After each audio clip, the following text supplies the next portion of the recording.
জাতীয় পরিচয়পত্রের এনআইডির মেয়াদ 15 বছর পূর্ণ হলে তা নবায়ন করা বাধ্যতামূলক করার কথা ভাবছে নির্বাচন কমিশন ইসি। বর্তমান আইনে নবায়নের নিয়ম থাকলেও তা বাধ্যতামূলক নয়, তবে সুরক্ষাজনিত কারণ এবং নাগরিকের সঠিক পরিচয় নিশ্চিত করতে এই উদ্যোগ নেওয়া হচ্ছে।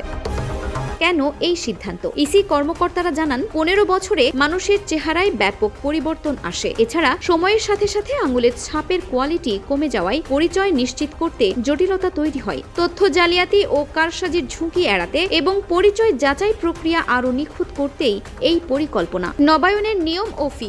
জাতীয় পরিচয়পত্র বিধিমালা অনুযায়ী নবায়নের জন্য সরাসরি বা অনলাইনে আবেদন করা যাবে। আবেদনকারীকে সশরীরে উপস্থিত হয়ে নতুন করে ছবি, আঙুলের ছাপ ও চোখের আইরিশের মতো বায়োমেট্রিক তথ্য হালনাগাদ করতে হবে। সব প্রক্রিয়ার শেষে পুরনো কার্ড জমা দিয়ে একই নম্বরের নতুন কার্ড পাওয়া যাবে।